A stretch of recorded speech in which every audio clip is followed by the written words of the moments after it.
नमस्कार, मेरा नाम है डॉक्टर मनीषा और एक बार फिर से स्वागत है आप सबका मेरे चैनल एमके होम केयर पे। और आज हम बात करेंगे बहुत ही कॉमनली देखी जाने वाली प्रॉब्लम के बारे में, जिसे हम कहते हैं बीपी, ब्लड प्रेशर या हाइपरटेंशन की शिकायत। तो वीडियो शुरू करते हैं, लेकिन उससे पहले अगर आप मेरे चैनल पे न्यू हो, आपने अभी तक चैनल को सब्सक्राइब नहीं किया है, तो चैनल को ज़रूर सब्सक्राइब कर ले, बेल आइकन भी प्रेस कर दे, जिससे आपको मेरे वीडियोस की नोटिफिकेशन मिलती रहे। वीडियो अगर आपको पसंद आती हो तो वीडियो को लाइक और शेयर ज़रूर करें, और कुछ भी डाउट्स या क्वेश्चन पूछना हो तो आप कमेंट सेक्शन में पूछ सकते हैं। तो चलिए वीडियो शुरू करते हैं।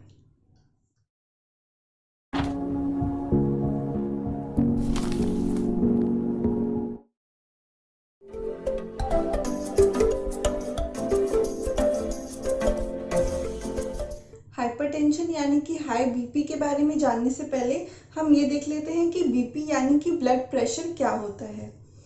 तो ब्लड के द्वारा लगाया जाने वाला प्रेशर हमारे आर्टरीज या वेन्स पे, यानी कि वो खून की नलियाँ जिसके थ्रू हमारे बॉडी में ब्लड सर्कुलेट होता है, तो उन नलियों में जो प्रेशर लगाता है, हमारा ब्लड जब फ्लो होता है, उसे हम ब्लड प्रेशर कहते हैं। ब्लड के द्वारा लगाया जाने वाला प्रेशर उन नलियों पे, उन आर्टरीज या वेन्स पे, उसे हम ब्लड प्रेशर कहते हैं।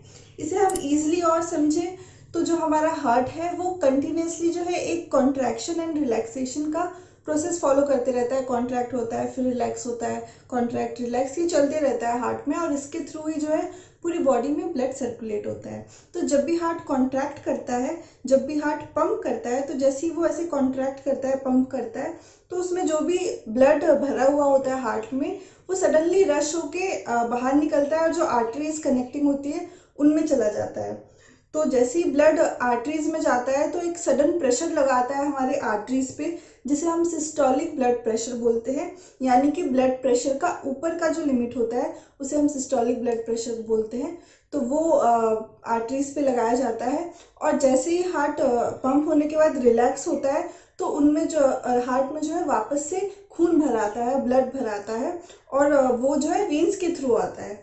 तो उन वेन्स पे जब जो ब्लड प्रेशर लगा रही होती है हार्ट में आने के लिए, तो उसे हम बोलते हैं डायस्टोलिक ब्लड प्रेशर। यानी कि जो ब्लड प्रेशर का नीचे का लिमिट है उसे हम डायस्टोलिक ब्लड प्रेशर बोलते हैं। तो ये ब्लड प्रेशर होता है जिसमें ऊपर का जो लिमिट होता है इसे हम सिस्टोलिक बोलते हैं, और नीचे का जो होता है उसे हम डायस्टोलिक बोलते हैं। तो अब देख लेते हैं कि ब्लड प्रेशर का आइडियल वैल्यू क्या होता है।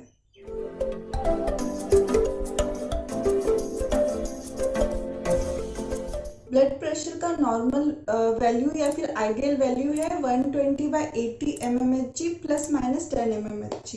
यानी कि अगर 120 से ज़्यादा 130 भी हो जाता है तो वो नॉर्मली कंसिडर कहलाता है। इवन 135 भी हो गया तो भी ज़्यादा चिंता करने की बात नहीं है। लेकिन जैसे ही ब्लड प्रेशर 140 से ऊपर जाता है तो वो हाई बीपी कहलाता है। ठीक उसी तरह अगर नीचे वाली जो लिमिट है वो 90 से ऊपर हो गई तो वो हाई बीपी कंसिडर की जाती है।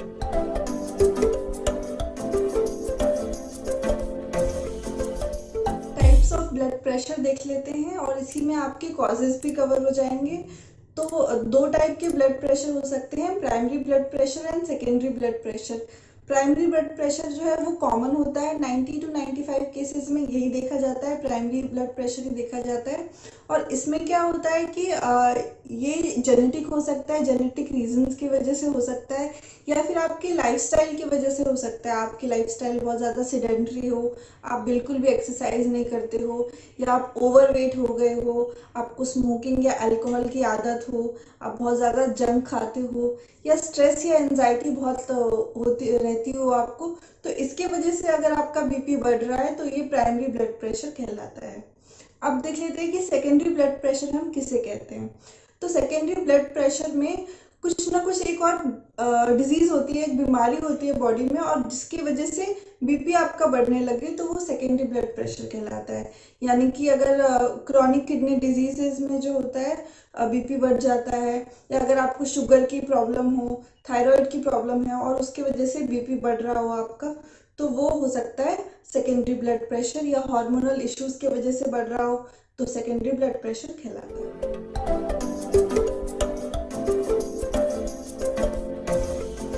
इसके ट्रीटमेंट पार्ट पे जाने से पहले मैं आप सबको ये बताना चाहूँगी कि होम्योपैथी में blood pressure, high blood pressure के लिए बहुत अच्छी अच्छी मेडिसिन है और बहुत सारी मेडिसिन है। तो अगर आपको ब्लड प्रेशर की शिकायत हो तो आप ज़रूर होम्योपैथी लें। स्पेशली अगर आपका नया नया बीपी बढ़ना शुरू हुआ हो, आपको नया नया ब्लड प्रेशर की शिकायत हो रही हो, तो ज़रूर आप इसमें होम्योपैथी यूज़ करें, क्योंकि वो आप कुछ ही महीनों के अंदर आपके बीपी को कम कर देगी और उसको कंट्रोल कर देगी। आपको फिर 2-3 महीने के बाद आपको दवाई खाने की भी ज़रूरत नहीं पड़ेगी, वो उतने टाइम में ही आपके बीपी को कंट्रोल कर देगी। लेकिन अगर आपको भी पता है, अगर आप इसके लिए एलोपैथिक ट्रीटमेंट ले रहे हैं, तो एक बार अगर आपने एलोपैथिक ट्रीटमेंट स्टार्ट कर दिया बीपी के लिए, तो वो कभी स्टॉप नहीं होती है और धीरे धीरे जो है उसका डोज बढ़ते ही चला जाता है, आपकी बॉडी को उस मेडिसिन की आदत लग जाती है। और तो इसलिए मैं बोलूँगी कि आप स्टार्टिंग, अगर आपका बीपी का केस है तो ज़रूर आप होम्योपैथी लें।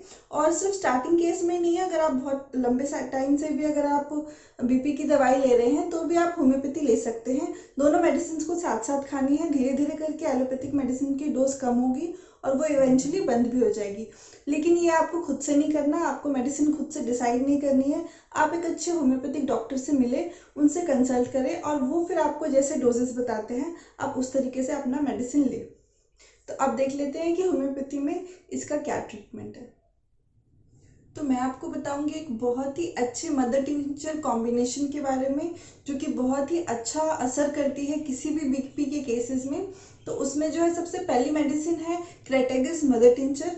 तो इस मेडिसिन को हार्ट टॉनिक भी बोला जाता है, यानी कि आपके हार्ट को स्ट्रांग बनाती है, मजबूत बनाती है। ये जो है, अगर हार्ट बीट का, इरेगुलर हार्ट बीट का प्रॉब्लम है तो उसे भी ठीक करती है, हार्ट अटैक के रिस्क को रिड्यूस करती है, इंसोम्निया का केस है उसमें भी बहुत अच्छा हेल्प करती है, अगर आर्टरीज में किसी तरीके का ब्लॉकेज है तो उसको भी क्लियर करती है। तो एक बहुत ही अच्छी मेडिसिन है, हार्ट टॉनिक बोला जाता है इसे, और बीपी के केस में बहुत ही अच्छा वर्क करती है। नेक्स्ट मेडिसिन है रॉल्फिया मदर टिंचर। तो ये एक one of the best medicine है, हाई बीपी के केसेस में मोस्टली यही यूज होती है। तो ये क्या है, आपके हार्ट फंक्शन को स्मूदन करती है, उसको प्रॉपरली फंक्शन करने के लिए सपोर्ट करती है। तो बहुत ही अच्छा काम करती है ये भी। ये सेकंड मेडिसिन हो गई। थर्ड मेडिसिन है पैसिफ्लोरा मदर टिंचर। तो ये मेडिसिन जो है हार्ट को रिलैक्स करने में सपोर्ट करती है, रिलैक्सेशन प्रोसीजर में हेल्प करती है। उसके साथ साथ स्ट्रेस या एंजाइटी अगर ज़्यादा है तो उसमें भी हेल्प करती है, हार्ट को उससे हार्ट को सपोर्ट करती है। तो ये तीनों मेडिसिन हो गए। इन तीनों मेडिसिन यानी कि इन तीनों मदर टिंचर को मिला के आपको एक मदर टिंचर बनाना है, एक कॉम्बिनेशन बनाना है। तो आप क्या करेंगे, इन तीनों मदर टिंचर का इक्वल क्वांटिटी, यानी कि अगर आपको पहले स्टार्टिंग में आपको कम बनाना है अगर, तो 100 ml इन तीनों मदर टिंचर का एक खाली बॉटल में मिला लीजिए।